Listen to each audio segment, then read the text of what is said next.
What's going on, guys? Welcome back to Season 8 of NHL 23 Edmonton Oilers Franchise Mode Series. As always, guys, if you wouldn't mind leaving a thumbs up on this video, I'd really appreciate it. Right now, we're 6-0 in the preseason. Draisaitl there averaging over a point per game. You guys are curious to see who won the Stanley Cup last year. Unfortunately, it was not us. We were actually knocked out in the first round of the playoffs last year, but we did win the Stanley Cup a couple years ago. So I'm really hoping we can at least win one more here before the series is over. Of course, we've got 3 years left to do it. Next year, guys, I will show you the lines for this season. I feel like they look pretty solid. So first line there, we got Draisaitl, McDavid, and Millette. So I'm just trying that out. I told them I'd put them on the top line. We'll see how it goes. Yamamoto there on the second line with Misa and Evangelista. I think is very solid. They also get a +2. Holloway, Nugent Hopkins, Mikhail on the third, with Janelle, McLeod, and Krause on the fourth. Defensively here, we got Brody and Taves top pair. Very solid, getting a +5. Morgan Riley, Broberg's on the second pair, getting a +2, with Adam Pelech and Sandin Pleak on the bottom pair. So you can see the defense there is very, very solid. No 90-plus defensemen at this point, but like there's no holes at all. So hopefully that works out for us. In terms of goaltending here, our starters, Carter Hart is now a 90 overall again.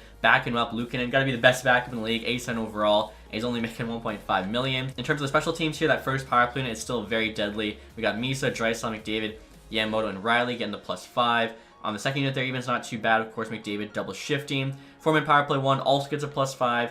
Four-man power play 2, actually a -1. I was trying a bunch of different guys, and no one was able to get rid of the -1, so I decided to just go with kind of what I wanted most. In terms of the PK, we got Mikhail on the first unit because he's quite fast, solid defensively. They get a +5. PK2 there doesn't look too bad. Same with PK3. You guys can see the 3-mans as well. So aside from the second 4-man, we get no negative chemistry, which is good. AHL team here looks stacked again. They have yet to win a Calder Cup, so I'm hoping this can be their season. Durofayev, Seminole, Griano's a very solid first line. We got Manning here, who's got great playmaking ability, 97 passing. Playing on the second line there, Svechkov and Cates getting a +2. We then have Voros, Koppin, and Howard on the third line, which is pretty nasty. Howard, of course, first round pick by the Lightning. Koppin here, immediately potential for us. Same with Voros. So I'm hoping both Koppin and Voros are like low 80s by the end of this year, so we can have, for the last 2 years in the NHL on rookie deals. Philip Ula, Bicep, Ostapchuk even is a very solid fourth line for the AHL. Defensively here, a little bit weaker. McLennan, Matier, Stoner, Altschuler, Iverson, Otavainen, and then goaltending in the AHL, we got Caden Orrs, 82 overall. So he's very solid. Roller's back with goal. He's played great for us so far. Signed for the next 3 years at $1.1 million. So we have options in goal, especially Sanders, like 77 high fringe. He's not too bad at all. He could definitely be the AHL starter. Next year, guys, I'll show what our range are looking like heading into this season. So we've got 96 offense, 92 defense, and 92 goaltending. Hopefully that's good enough to win a Stanley Cup. Also, too, guys, I do want to look at some extensions. Brodin and Taves here, both on expiring deals. Taves was making 12.5. We signed with that big contract. He wants 7. He's 35, so he could keep dropping in rating. I think a safer extension for him would be like 1 year. Let's see if he takes 6. Literally, cutting his contract in half, but I think it would definitely be worth it in 1 year as well. Much lower risk. Brodin was making about 8. He wants 5.8. Let's see if he'd take like 5.25. Even if these guys drop to like, 83, 84, they're still pretty solid at that price. And Morgan Riley here as well was making 7.5, 6.75. He's really good offensively. I would still keep him around, but again, I want to get a little bit cheaper. We'll try 6.25. So we'll see what those 3 veteran defensemen say. I think everyone else for the most part is under contract, or we can't extend them because they're just on a 1-year deal. And there we go. Taze said yes. Okay, so big pay cut there again, cutting it right in half. Brodin as well. Still waiting to hear back from Riley, though. And Morgan Riley says yes. All right. So good to see the veteran core returning for next season. All right, guys. So starting in December here, we have a record of 22-11-3. We've played really well this month, putting us first place in the division. We got 47 points there. Tied with the Coyotes, Bruins 54. So it looks like we're tied for 4th place in the NHL because Red Wings actually and Panthers 49-48. So we're tied for 5th. Not doing too bad, obviously. AHL team is crushing it. 23-4-1. Are you kidding me? Absolute domination. AHL scoring leaders, Svechkov actually, 37-28, okay. Maybe we can try and get him some more ice time. In the NHL there, you got McDavid at 43 and 36, which is solid. Obviously producing at over a point per game. Now, we are close to the halfway point. Draisaitl here, 19 and 15, not too bad. 34, let's see, Millette, only 10 points playing McDavid and Draisaitl. I really expected him to produce more than that. So maybe, I think I saw Yamamoto. Yeah, he's got 35, about a point per game on the second line. Could put him on that top line. Only gets a +2, but those are our 3 forwards that are producing the most. Could also just put Misa on that first line, say screw it. All right, guys, this is what the new forward lines are going to look like. We got Yamamoto on the first line, right wing now. Evangelista, Misa, and Nugent Hopkins on the second. They get a +3. Holloway, McLeod, Mikhail, Janelle, Millette, and Krause. Basically just based on production. Like Yamamoto, I think, is actually outscoring Draisaitl right now. Nuge, Misa, Evangelista, I think, are like the next 3 highest scoring forward. So the guys are putting up the most points. The guys are going to be getting the most ice time. Hopefully that'll work for us. All right, guys, we're at the deadline now with a record of 37, 18, and 7. Continuing to play well. 81 points right now. Let's see here. Canadians, geez, 91. Panthers, 85. So we are third place in the NHL. AHL team 38-11-3 is still playing very, very good, and they're still first in the AHL. They are tied though with the Hershey Bears. So you got Simoneau there, 66 points, well over a point per game, which is awesome to see. McDavid as well, 76 and 62. So we do have like 2.5 million or so in cap space. We'll see what's out there. Kotkaniemi here, up to an 89 overall. That's pretty crazy, honestly, growth for him. Jared McCann there. Luukkonen, our assistant GM, I guess, has on the block, which kind of makes sense. We do have an 82 in the AHL. Siegenthaler there, Kuzmenko. Hellebuck, only an 86 now, though. Bo Horvat, Condre Miller, Nick Schmaltz, and Tolvanen. Okay, so we'll see what else is out there. Again, we got to make sure we find the right trade for this team. And as always, too, I do like to check and see how our goaltenders are doing at the deadline. So Carter Hart here, .914, 2.61, very solid. Luukkonen, 891, 354. That is not too great. 3 wins in 9 games. Maybe we do move on from him because he has, a lot of value there due to that awesome contract. And we have Orr locked up the next 3 years, 919, 205 in the AHL. Is very impressive. We still have a 77 behind him, who's not doing, too bad either. And now check this out, guys. Looking around to see what team we could potentially trade Luukkonen to. Montreal Canadiens, first in the NHL right now, interested in Luukkonen. And that is because their starting goalie is Montembeault, only 82 overall, making 800K. So that just shows you there why goalies in this game really don't matter. First in the NHL, they're getting pretty solid goaltending too from him, 913, 2.73. Definitely not going to trade Luukkonen to them as well for that reason. They're already first. Why, give them an even better goalie who is cheap and they can have him for the season after this one. Definitely look for somebody in the East that's not potentially going to, match up with us in the Stanley Cup final. So right here, guys, I'm offering Luukkonen to the Ottawa Senators for a couple second-round picks. My plan is to flip these picks for a player. The value's pretty equal. They want Luukkonen picks on the block. We'll see what they say. Trades accepted. Okay, there we go. Of course, calling up Orr in that case. And now next year, guys, trying to flip those 2 second-round picks to the Blues for Andrei Kuzmenko. He's on the block. They want the picks. Very solid offensive player. He's got 49 points on the year. Great hands there. 91 passing, 95 puck control and deking. 91 offensive awareness, solid skater, really good shot, of course. So I feel like this is worth it, of course. We're trying to win a Stanley Cup. The players from these picks will probably never end up helping our team in the next few seasons. We'll see what the Blues say to this. Trades accepted. Okay, so there we go. Just made our offense even better.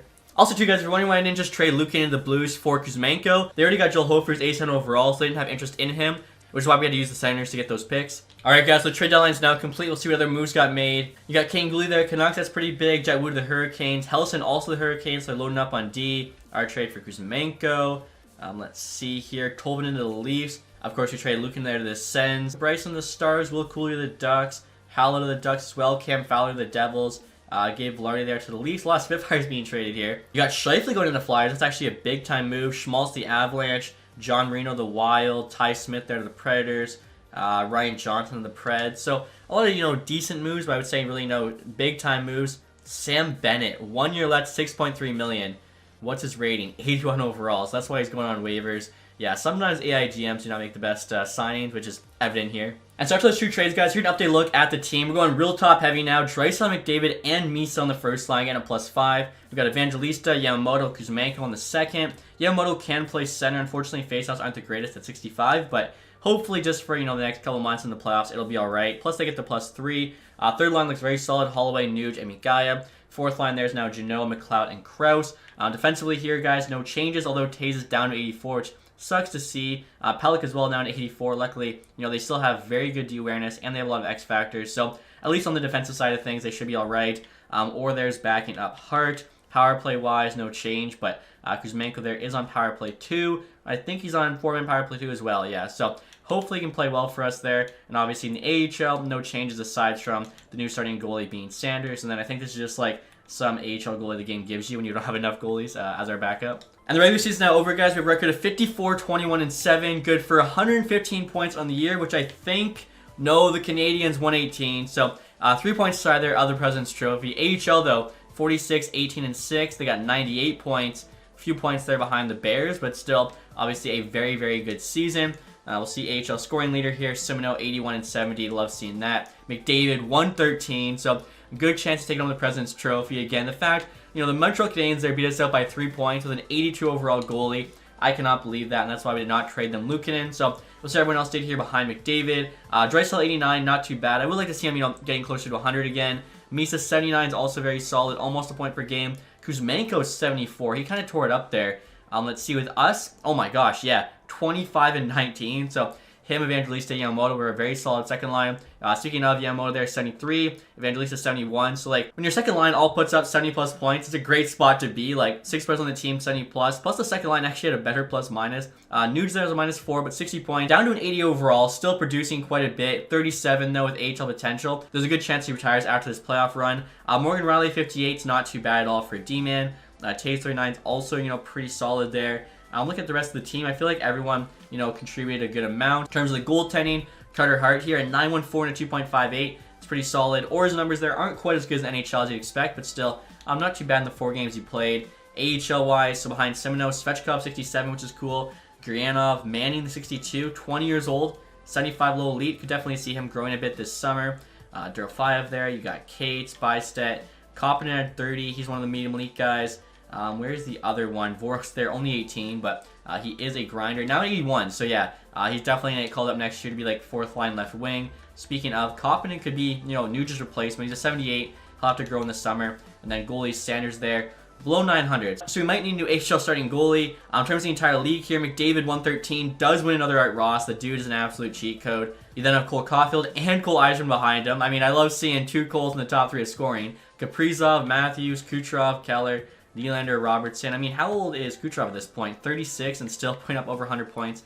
Absolutely incredible. Pasternak there beats up McDavid from Shard by 1 goal. That's tough. And now in terms of offensive scoring, guys, Adam Fox, 90 points. This guy's unbelievable in this sim. Even McAvoy there, 78. I mean, most of these names you'd kind of expect. You got some younger players stepping up, though. Korchinski, Drysdale, Clark. In terms of the goalies here, Carter Hart, our goalie, actually led the league in wins there. Save percentage-wise, Sebastian Cossa, 917. Andre there, also tied with him. Hart, though, not far behind, 914. And then lowest goals against in the league for a starter is Carter Hart. Okay, so good chance to take on the Vezina Trophy this season. Rookie skaters here, Stefan Durrett, going to be winning the Calder, it looks like. And now in terms of the entire league here, guys, as I mentioned, we fell 3 points shy there, the Canadians. We actually had more wins than them, but they had 5 more OT losses. We'll see here. Toronto, Tampa, 12 and 13, don't get in. They got screwed. LA at 21 does. Let's see. Seattle, actually, last in the NHL there with 60 points. Now, we had the 5th best goals for, 294. And I think, yeah, we had the best goals against, 1 below Montreal Canadiens. So, Carter Hart is going to get, Carter Hart will be getting the William Jennings Trophy. Clearly, again, a very solid year for us. Hopefully, can at least get by round 1 of the playoffs. This team definitely deserves it. Now, who do we got? Dallas Stars. Okay, so the team that won the Stanley Cup last year. We're not going to be an easy first round matchup, but obviously we can get by them. Should be able to get by anybody. They got Robertson, Johnston, Michkov on that first line. That is absolutely nasty. Kempe there with Hintz and Stankoven. Captain, Asplin, O'Connor, Kubalik, Monahan, Foodie. Defensively here, Heiskanen, Kyrou, Bruce Wicks, Loof, Jones, and Bryson, who they just traded for. In goal, of course. In goal here, they actually got Vinny, now an 89 overall, and Zarenko backing him up. So no Andre anymore for the Dallas Stars. Still, though, they managed to get a great goalie. So definitely not feeling super confident. Like, this is a very good team we're playing, but we have a home ice advantage. We got McDavid. I feel like anything can happen. And we win the first game 5-0. Let's go. 7-3 loss, though, game 2. Head to Dallas now. And 2-1 OT win, a 4-3 win. So 2 very close games, each decided by a goal, but we come away with 2 wins there. Game 5, we also pulled another 2-1 win. So let's go, guys. Through 5 games. We beat the Dallas Stars there in 5 games on the second round where we had the Vegas Golden Knights. And now look at the Knights first line. You got Brisson, Kosick, Bergstrand on the first line. Schaefer, the Oilers actually drafted real life last year, playing with King and Ogren, Athanasiou, Jenner, Amirov, Sokolev, Middlestat, and Machelli. Defensively, Quinn Hughes, that's right, signed with the Golden Knights. Paired up with Theodore on the top pair. That's got to be like the best offensive D pairing in the league. Oliver Bonk, Cormier, Shaika, Moser, goaltending here. Andre's actually a Vegas Golden Knight now, and Tarasov backing him up. All right, so this Knights team here also looks very solid. We'll see what happens. First 2 games in Edmonton, and 5-0 lost game 1, 2-1 lost game 2. At least it was a closer game, but not looking good for us here through the first 2 games. Luckily, game 3, that was huge. 4-1 win. Can we tie it up here next game in Vegas? 6-0 win to follow that up. Okay, so after our first 2 games were pretty poor, we go 4-1 there and 6-0. Game 5 now, at home, 5-1 loss. We cannot win at home, it seems. Come on, guys. Find a way. Win Game 6 in Vegas. And they do. 5-2. Game 7. We have to find a way to win at home. Like, we have to win at home here if we want to win the Stanley Cup. Let's go, guys. Game 7, first period. Up 1. McDavid, who else on the power play? Still 1-0. We'll resume simulation now. Roaching them by just a little bit here. 15 minutes left to go. Come on. Just tighten everything up here. No mistakes. Less than half the period left. 30 shots to 21. 5 minutes now. Come on. Are you kidding me? Are you kidding me? Casey Middlestat, 3 minutes to go. He's going to do that. I was about to say, like, let's get Carter Hart a shutout. I didn't want to jinx it, and it doesn't matter. Middlestat finds the tying goal. Let's just, I mean, there's really any point to resume simulation. We might as well just sim the period and see who gets it. Here we go. Eyes closed. Please be an Oiler. Are you kidding me? Liam Ogren for the Vegas Golden Knights knocks us out. Game 7 of the second round of the playoffs. That is soul-crushing. I just checked the AHL team here, guys. They also got knocked out in round 2 into the Calgary Wranglers. And now the playoffs are complete, guys. Stanley Cup champions there, the Montreal Canadiens. I forgot to mention, too, I'm actually going to Montreal this weekend. So if you guys have any suggestions for things I need to do, places I got to eat, let me know in the comments section. Calder Cup champions there, Calgary Wranglers, who, of course, knocked us out there. So 2 teams we'd kind of expect. Still crazy me as well. Montreal wins that with an 82 Montembeault. Wow. St. Louis makes the biggest jump you can from 10-1 to get the first overall pick. LA there as well, jumping from 5-2 with the Carolina Hurricanes pick. That's got to hurt for the Hurricanes there. So I'll take a look at the playoff tree, the rest of the awards. McDavid there had 10 points in 12 games. I also want to see, like, how the guys did in the playoffs. I really thought we were going to beat the Vegas Golden Knights there. Draisaitl, Kuzmenko also had 10. I might have to bring Kuzmenko back. He's been so good for us, even though that second line there didn't play as well in the playoffs. -5, -6, and -9. Misa there only had 6 points. Let's see, goaltending here. Hart, 926, 239. Yeah, we can't put it on him. Like, he's a 90 overall goalie, and he played like one, even though he's actually dropped to an 89 there. So I think just another time we got unlucky. Montreal here, let's see. They beat the Sens in 5, Panthers in 6, Devils in 7, and the Wild in 7. Wild actually knocked up the Vegas Golden Knights there in the conference final. Now, looking at the awards here, of course, no team awards for us. Individually, though, McDavid, with his 4th Art Ross in the last 5 years, I'm honestly losing count. Pretty sure this is McDavid's 7th Art Ross. I think the only year he didn't win it in this series was last year. McKinnon won it. Caulfield, though, got the Hart. Okay, I mean, fair enough. He won the Stanley Cup. Fox there with another James Norris. Caulfield also got Lady Bing. Durrett there gets the Calder. Manlow here on the Montreal Canadiens got the Conn Smythe. Hart did get the Vezina. Let's go. So his 2nd Vezina trophy in 4 years. Also got the William Jennings for his 2nd time in 3 years. Ferraro there with the Bill Masterton. LA coach Jack Adams. We still haven't won one of those. Carlson with back-to-back Selkies. That's pretty cool. Caulfield also got the Ted Lindsay. And then Pastrnak there, Maurice Richard. So the voters really just liked Caulfield's game this year opposed to McDavid. Again, probably just because McDavid's had so much domination. In terms of the AHL, we did win, the regular season there. So something to be happy about. Of course, that means we won, our division there in regular season as well. And looking at the individual awards here, Simno actually led the league in points, which is pretty cool. And got the MVP. Chen, most goals. Huey there, best rookie, both on the Henderson Silver Knights. Samarkand, best D-man. Geez, Henderson could be a force, I guess. Now, Holm here on Calgary got the best goalie. Andrew Kopp, MVP of the playoffs. Simino got sportsmanship, though. Aki there, community involvement. And then both Orr and Sanders there actually shared the lowest goals again, which is pretty funny because Orr actually finished the year in the NHL. So AHL team, NHL team, both had great seasons. Unfortunately, just no luck there in the playoffs, both being a round 2 exits. Manning there over a point per game in the AHL playoffs. Again, he's a guy I think really going to grow a lot this summer. And now we're looking at retired players here, guys. Like I mentioned before, I think Nuge might be here. Seems like his time. I'm not seeing him, though. He might not be. Tavares, though, calls it quits with the Leafs. 1432 there in 1,600 games. Taylor Hall as well, retired as Boston Bruin. O'Reilly there, and Kuznetsov, both with Washington. I was actually hearing some trade rumors around Kuznetsov. Landeskog there with the Canucks. Dougie Hamilton, Vander Kane, Klingberg. Both these guys actually played for our team for a bit. Same, of course, goes for Taylor Hall. So, some former Oilers there retiring. Ryan Johansson, Brock Nelson, Cam Fowler. I think Nuge is coming back, which is actually really surprising. He's probably going to be in the 70s, so I'm really going to have to look at his stats and how much he's asking before we decide if it's worth re-signing him. And now goaltending here, you got Darcy Kemper, Merzlikins, DeSmith, Brossois. Alright guys, we're at the draft now. We'll see what the top 5 picks are looking like. Just the standard 5 medium elites again. It's weird to me how early on in the series when we actually had real prospects, we're getting, the random medium franchise thrown in there. And now that we don't, it's just all medium elites. It should definitely be the other way around. In terms of gems, low elite 156, I like that a lot. I'm hoping this guy's not actually a medium top 9 at 36. We could take him, but if he is, that's just kind of a waste of a pick. Okay, I've never seen this before. Roman Machacek could be a medium franchise in the 3rd round? What? NHL ATA's 5 years. I've never seen a guy who had this good a chance to be medium franchise. Boys here as well, there's a small chance. I know for sure he's not going to be, but that guy who had 2... even the low franchise there, That's kind of nuts. Like, I've never seen something like that before, especially 3 of them in the same draft class. The goalie there, good chance to be medium elite as well. I mean, if our scouts even hit on one of those medium franchise guys, being like, you know, just a medium elite, that'd be amazing. And check this out. They actually found a couple guaranteed medium top 6s. Going to go 130, 153. I think I got to acquire some more picks in this draft because right now we've got 4 with a couple third rounders, which will definitely help, but we're going to need a lot more picks than that here. All right, guys, so right here, trying a small trade, the Minnesota Wild, a 3rd and a 7th for a 4th and a 5th. Most of the guys I want are like in that 4th, 5th round range. There's only one guy we need in the 3rd, so we actually can give up that pick. We'll see what they say here. Value's pretty equal. Trade accepted. Nice. And now next year, guys, I'm actually trying to trade Devin Taves, who still has a decent amount of value, even though he's dropped to 82 overall, 36 years old. He is going to be making, you know, half that next season, but $6 million for an 82 overall player is still quite a bit. You can see he's actually still got decent skating, which isn't always the case for older players, but his puck skills have gone way down, shot blocking, stick checking, physical especially. So if we can get out from under his contract and actually bring in a player we need, like a Jean-Luc Foudy here, 20 years old, 86 overall, he had 50 points last year, kind of does it all there, only making $3.3 million, which I think is quite a good contract. It's a good trade for us. He's on the block for the Leafs.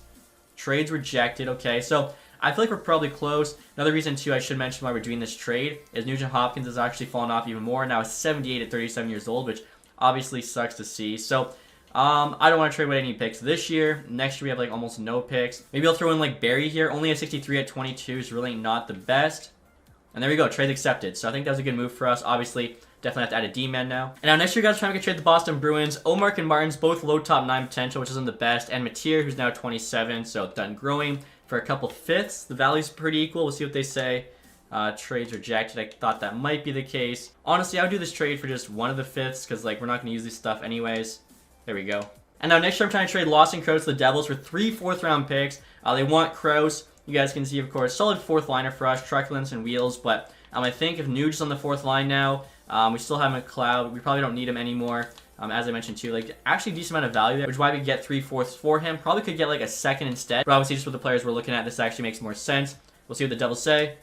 Trades accepted. Okay, so that actually works out perfect. We've now got 8 picks in this draft, 4 of which are in the 4th round, a couple 5ths there too. So hopefully I can get everybody I got pinned, and hopefully like, you know, one of those franchise guys actually turns out to be a stud. And our first pick here, guys, at the end of the 1st round, pick number 28. Quickly here, I'll show you at the top of this draft. Wang there, 80 medium elite. You then have a 69 and a 66 going 2nd and 3rd, 79 4th, a 69 5th. Interesting. So the top 5 was actually kind of weaker than usual with, you know, the guys in the high 60s. The player I was looking at though here was Vladimir Volochenkov. Again, could be medium top 9 because he's a gem. I'm hoping he is medium top 6. And he is 64 overall as well, which for the end of the 1st round is a pretty solid pick. And our next pick here, guys, in the 3rd round. Look at this. Vegas just stole Arkapaw, 55 medium elite defenseman. I mean, well done. Nice pick by them. The guy I was looking at next here, though, I think, was the guy who could be medium franchise. Machacek here. I doubt it, but, like, that'd be so sick. Guaranteed NHL ETA 5 years. Still, though, 49 medium elite. So, yeah, he is a medium elite player. Actually, back-to-back medium elites going there is pretty cool. So, I'm still very happy with that pick, especially where we got him there, end of the 3rd round. And we're now picking 2nd here in the 4th round. So, we're actually going to be a bit early here on Boys, who, again, could be medium franchise. This one's not as likely, though. And he's 68 overall medium elite. That's outstanding. So after we got a medium top 6 in the 1st round, we've gone back-to-back medium elite picks. Another 4th round here, of course. This is our 2nd of 3. The next guy to go is actually McArdle, guaranteed medium top 6. From Croatia, of all places. He's 50 overall there, medium top 6. So a little lower rated, but still a solid player there in the 4th round. And just a couple picks later, we've got another one here. So the next guy to go looks to be Wallen, who probably is a medium elite goalie from the Czech Republic. And he is. Okay, there we go. We actually have back-to-back picks there in the 4th. This is crazy how good of a draft this has been. I guess at this point, our next guy would be Halpern, guaranteed medium top 6 from Denmark. And he is only 48 overall, but again, still end of the 4th round. We'll take that for sure. I just remember our next pick here, guys, 155. Kozlov just went. Kind of risky because our next guy is supposed to go very soon. Yeah, nickel there. Central Scouting, 158. Probably low elite. He's a gem. And he is low elite. 56 overall. Early 5th. Solid pick. And our last pick in the draft here, guys. End of the 5th round. It's going to be that guy who could be a low franchise. Jacina. Asher Jacina from Cape Breton. And 56 low elite. I mean, we take that all day. So what a draft that was. Our worst player was literally like a medium top 6, I think. You could argue our worst pick was that first round pick just because we got so much more value later on in the draft. So obviously that sets us up now with a ton of prospects to work with via trade, and who knows, maybe some of them do grow a bit quicker than expected. As for now, the re-sign phase here, guys, with about $22 million in cap space. As you can see there, all the top players are under contract. Kuzmenko, I mentioned, would really like to bring back because he played so well for us. $6.9 million, though, for 2 years. It's an 85. That is a lot. You could potentially get like an 88, 89 guy for 7 if you play your cards right. So I'll be looking at him for agency, but definitely not going to lock up my money. Mikhailov, 84, only wants 1.9. I did not expect that.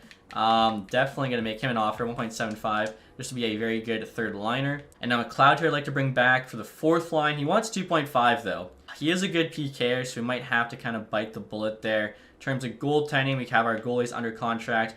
Could use like an AHL backup there behind Sanders. And defensively, of course, in a bit of a tough spot. Like Broberg and Riley are 86s. And then you got Brody and Sandy Palika there, both 84s. Pellick, though, also down to 82. I'm probably going to try and trade him to get rid of that contract. Ideally, honestly, like that's your bottom pair, that's your second pair. And we can bring in 2 like top pairing guys. I'm not sure if we'll have the money for that. Luckily, the forward group's pretty solid as is. So like if we're looking for agency, maybe we could. And now here's the thing, guys. I'm looking at McLeod here. He's a good skater with 90D awareness, 88 stick check, decent face-offs. Noah Cates below him, same rating. Not quite as good a skater, but 90D awareness, 90 stick check. He'll have to play the wing, but if we have Nuge in the fourth line center position, I think this makes more sense. We're actually going to let McLeod go, as Cates here only wants 900K. We'll see if we'll do 2 years there, but obviously saving about $1.5 million. And Gurianov here wants 1.2 million. We'd like to bring him back, first line AHL, but we'll have to let him go. Karen Janot here wants 1.5, and I think he's honestly going to get replaced by Voros anyways, who's our medium league grinder, so that's fine. Can let him go. So I'll stop Chuck there, 27. And again, Nuge here. I'm curious to see what he wants. 5 million. Oh my god. That's so annoying. He has 78. I honestly would have brought him back, but like at that price, I plan on him being our fourth line center. At that price, I just can't justify it. He had 60 points last year, but his skating's gone way down, same with physical, even defensive stats there. Like, he was a big PK guy. It's not there anymore. Unfortunately, we gotta let him go. Hopefully, maybe if no one signs him, we can actually get him way cheaper. And look at this, guys. Neil McMuffin, who I drafted a few years ago, just signed his entry level with us. Noah Cates there wants more money. That's okay. Even if we give him a bit more, still cheaper than McLeod.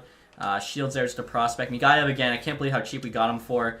Elliott there, just another prospect. Same with Baranka. So I'm going to try offering Cates here $1 million for 2 years. Maybe that'll be enough. And there we go. Cates does say yes, so just helps us on that fourth line. You guys can see there, we still have $21 million in cap space. In terms of the forwards, we need like 2 players, so I'm hoping to bring back Nuge and then somebody else. And then defensively, I'd like to bring in at least 1, maybe 2 top pairing defensemen. Of course, got to trade away Pellick to kind of help give us some more cap space, but like with $26 million, we should have the money to do everything we need to. And so next year, guys, we're at the free agency period. Okay, so we have a chance here to sign a couple studs on deal like I wanted. Luke Hughes, Simon Edmondson. Are they both UFAs? They are. That'd be insane.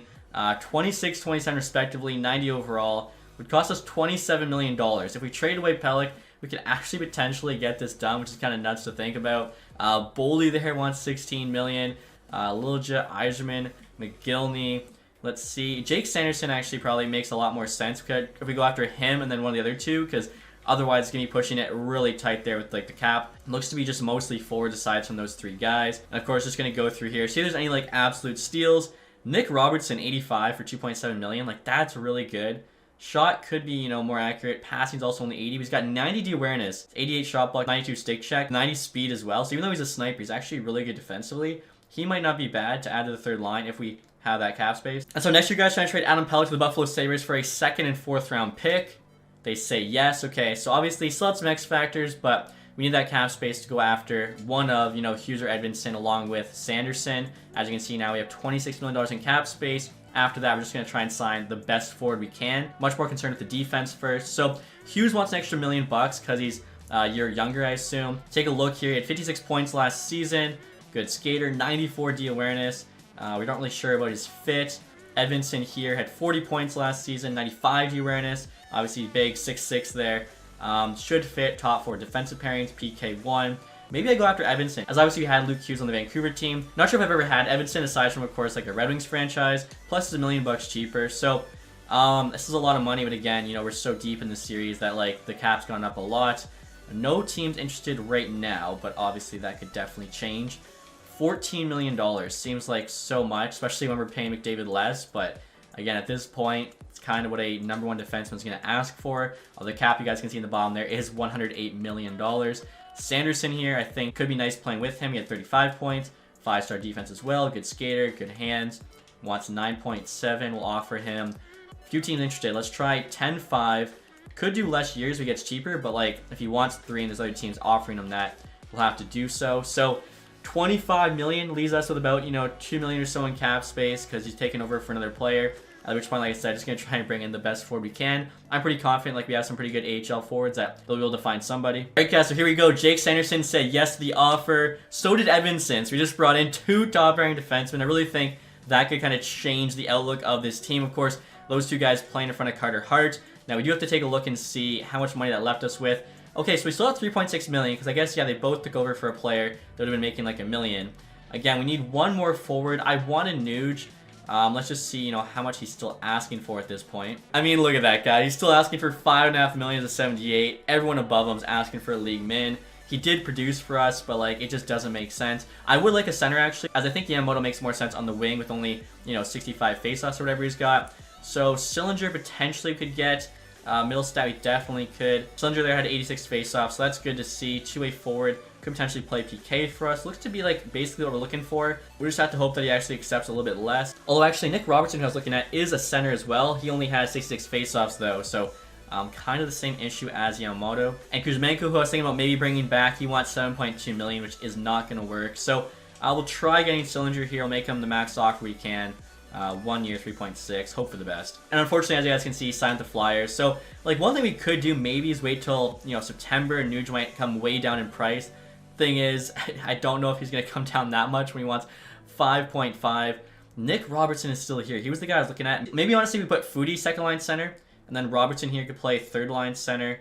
Again, I really like that 90 awareness there. I think he'll help out the team. Just such a good price too for an 85. 2.7, 3 more years, only need him for 2. Let's try this and hope for the best. And there we go, guys. Literally the next day, Robertson said yes, so hopefully that was meant to be. Also, too, guys, I totally forgot to look at free agent goalies. As you can see, Vinny's there. He, of course, was on Dallas based on RFA, so most of the, like, you know, the high-rated UFA goalies are gone, but we did need an AHL backup. Looking at potential here, I think for us, the one that makes the most sense is Daigle, 2372, medium starter. Obviously, just to kind of fill in there. 2 years, we'll do like 875k, should be enough. Now, you could also look at defensemen and forwards. We need at least 1 HLD man. Volkov, 2074, low elite. 95 passing there. Yeah, he definitely, I think, help out the D. So, do 2 years for him, 900k. As well, the other low elite guy there, Fallon, might as well just sign for like trade value. And now looking at forwards here, Granov's gone down to 800k. So, we'll bring him back just to like, reunite that nasty first line we have. And now look at the HL forwards here, guys. This Ebbett dude, 2376, medium top 6. Had 40 goals last year in the AHL, 66 points. He did have a lot of penalty minutes, but 4 teams interested. He must be good. We'll try giving him an offer here, just, you know, for fun. See if he says yes. Also, too, all 3 of these low elite guys. Barnaby is a little bit low rated for 22, but still could be using a trade. We have the contract spots. Might as well make offers on all those guys. I think at that point, too, pretty much, you know, set for next season. And there we go, guys. Coleman said yes. He was just one of the AHL dudes. Same with Fallon, Ebbett. So far looking good. Barnaby as well. He was the guy who had like a bunch of people interested in him. Gurianov also returns. Same with Daigle. We got our AHL backup goalie, Gordon. And this is crazy, guys. So I waited till the end of the summer to try and sign Nugent Hopkins, and he actually signed with the Capitals for $4.2 million. The 37-year-old, 78 overall center. And they've somehow already offered him a contract extension as well, apparently, which is kind of crazy. And now next year, guys, trying to get trade with the Capitals, offering up Kulich, Filipila, Bystedt. They're all like decent, 26.79, 25.77, low top 6. Kulich there, 26.77. But because they're like a little bit older, not gonna have them in the AHL. 3rd round pick, we don't get back. Okay, Flyers here got a ton of contract spots. We'll see if they get back a 4th round pick, and they do, so that's good. I also too. Somehow we ended up having too many contracts, even though I thought we had more than enough spaces. Clearly I wasn't, you know, paying attention enough. So next year I'm actually looking in the AHL. This Janula guy, 25.79, 800k, low top 4, really good. I wouldn't mind getting for 2 more years. Could use an AHL defenseman as well, so we made room for him. Honestly, might even be a top pairing guy for us in the AHL. And now next year, guys, I'll show you what our team is looking like heading into next season. I should point out, too, obviously with the loss of Nuge, had to name a new alternate captain. Decided to go with Yamamoto because I think he's like the longest standing Oiler aside from McDavid and Draisaitl. So first line here, you guys can see, going back to the top heavy one, Draisaitl, McDavid, Misa. Hopefully they can just tear up the league. They're getting a +5. We got Yamamoto, Foodie, and Evangelista on the second line. Evangelista is actually an 89 now, and he's only getting paid $3.2 million. So great contract. We got Robertson, Holloway, Mikhail on the third line. Holloway's at the same amount of faceoffs as Robertson, so hopefully that's okay. I think he's actually got a bit better physical stats, which I kind of like for a center, though. And then fourth line here, we got Voros, Koppinen, and Kate. So Koppinen and Voros, the 2 medium elites. Hopefully they'll grow there in the NHL now. Defensively, I mean, look at the top pair we brought in. Edmondson, Sanderson, unreal. Playing in front of Riley, Broberg, Brodin, Sandin, Palika. It's actually getting a -1, but they kind of just made the most sense. Otherwise, like, Riley's on the bottom pair, or Broberg, which I guess could put Broberg there, maybe. Kind of get Sandin, Palika going, playing with Riley, because hasn't really produced for us enough. In terms of goaltenders here, of course, Hart's still starting, or they're backing him up. In the AHL, Sanders there is now at 79 as a starter, so could potentially have a new back if we needed one. The first line there, no change. Second line, Gordon, Svechkov, Howard get a +2. We got Coleman on the third line with Manning and Ebbett. Manning here has actually got 99 passing now. Not really much of a shot, though, so hopefully we can kind of set up Coleman, who's got a decent shot there. Same with Ebbett. Fourth line, Calvert, Millette, and Elliott. Defensively here, we got Iverson, Janula, Volkov, Altschaller, McLennan, and Stoner. Unfortunately, the bottom pair, I don't know how not to have -3 there. Like, everything I try just doesn't seem to work, so might just have to suck it up, I guess, for this season in terms of the AHL's bottom pair D, but obviously much more concerned about the NHL team, although still haven't won a Calder Cup yet, which I'd really like to get. Now, Battle of Alberta here, first preseason game. I'll show you guys what our ratings are going to be for next season. We've got 99 offense, which is awesome to see, 92 defense, and 88 goaltending. So hopefully this team can get our second Stanley Cup. Until then, hopefully you guys enjoyed this one. If you did, leave that thumbs up. If you haven't subscribed yet, hit the sub button down below. Thank you guys so much for watching. Have a nice day. Goodbye.